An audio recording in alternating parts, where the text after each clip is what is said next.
সুন্নতি বিবাহ হচ্ছে কম খরচের বিবাহ, এটা সাদামাটা হবে বিবাহ, সাদামাটা। আর আমাদের বিবাহ দেখবেন গরিব মানুষের বিবাহ হলেও 5 লাখ টাকা ঋণ করে বিবাহ দিয়েছে না? ওই যে চট্টগ্রাম অঞ্চলের দিকে দেখেছিলাম, একটা বিয়েতে মিনিমাম 50 লাখ টাকা খরচ করবে। হ্যাঁ, একজন গরিব মানুষের বিয়ে, তার বিয়ে তো 10 লাখ টাকা খরচ করতে হবে। 10 লাখ টাকা দিয়ে 10টা বিয়ে করা যায়, 10 লাখ টাকা দিয়ে 10টা বিয়ে করা যায়। নবী সাল্লাল্লাহু আলাইহি ওয়াসাল্লাম বিয়ে সিম্পল ছিল, সহজ। ছেলে মেয়েকে দেখতে পারবে একবার, ছেলে মেয়েকে দেখতে পারবে, মেয়ে এবং ছেলের সাথে প্রশ্নোত্তর করতে পারবে, ঈমান আকীদা এসব জানার জন্য টুকিটাকি, পরিবারের গার্ডিয়ান সহ। ছেলে দেখবে, ছেলের মামা, ছেলের দুলাভাই, এরা মেয়েকে দেখতে পারবে না। কথা বুঝতে পারছেন?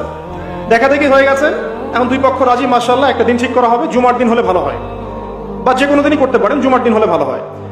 বিয়ে হবে, দুজন সাক্ষী থাকবেন, কাজী থাকবেন, মোহর নির্ধারিত হবে একটা। আর মোহর এত চড়া হবে না যেটা দেওয়ার মতো ক্ষমতা ছেলের থাকবে না। ছেলের আয় বুঝে মোহর নির্ধারণ করতে হবে।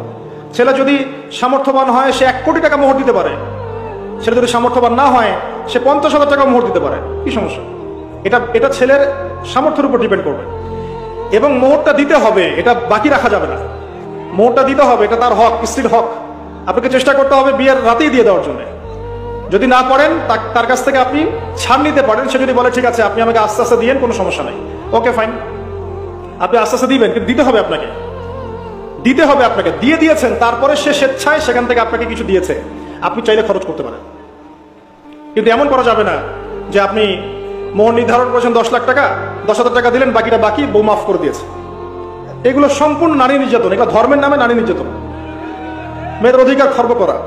আবার ওই যে মোহর দিতে হবে, এই জন্য আবার যৌতুক নির্ধারণ করেছে 10 লাখ টাকা।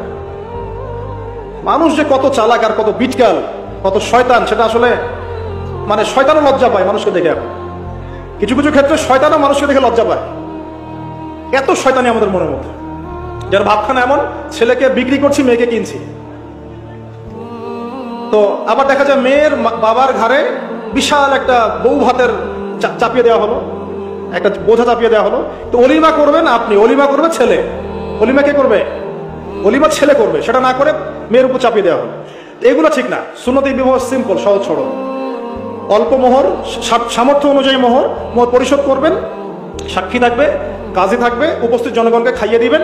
এর পরের দিন আপনি অলিমা করবেন। অলিমা আপনার সামর্থ্য অনুযায়ী যত বড় করতে পারেন করবেন। আর এই সমস্ত বিষয়ে সবচেয়ে বড় কথা হচ্ছে, বিয়ের ক্ষেত্রে মেয়ে এবং ছেলের দিনদারিতাকে দেখতে হবে। কি দেখতে হবে? দিনদারিতাকে দেখতে হবে। ছেলে কত বড় চাকরি করে, কত হ্যান্ডসাম, কত উচ্চ বংশের, এটা পরের আলাপ। এগুলো আলাপ পরে। ছেলে 5 ওয়াক্ত নামাজ পড়ে কিনা আলাপ আগে, ছেলে দাঁড়িয়ে আছে কিনা আলাপ আগে, ছেলে হালাল খায় কিনা এগুলো আলাপ আগে, ছেলে কোরআন পড়তে জানে কিনা এগুলো আলাপ আগে, ছেলে ফরজ ওয়াজিব মেনে চলে কিনা সেটা আলাপ আগে, মেয়ে পর্দা করে কিনা এটা আগের কথা, মেয়ে দিন বোঝে কিনা এটা আগের কথা, মেয়ের আকীদা কেমন সেটা আগের কথা। মেয়ে যদি হয় জিন্সের প্যান্ট পরা, গেঞ্জি পরা, আর এদিকে বড় বংশের মেয়ে, আপনি বিয়ে করলে তো পস্তাবেন, সারা জীবন পস্তাবেন, সারা জীবন পস্তাবেন। কোনো কোনো ক্ষেত্রে দেখবেন বোরখা, পর্দা দেখে এত মানে অধিক উৎফুল্ল হয়ে যায় না, কারণ সব পর্দার পিছনেই সত্যিকারের দিনদারিতা থাকে না। এখানে আপনাকে আল্লাহর কাছে চাইতেও হবে, স্মার্টলি তার আকীদা, আমল, পরিবার, বংশ দেখতে হবে। স্পেশালি মেয়ের মা কেমন সেটা দেখেন, মেয়ের নানি কেমন সেটা দেখেন, মেয়ে যে পরিবেশে বড় হয়েছে ওই পরিবেশটা দেখেন।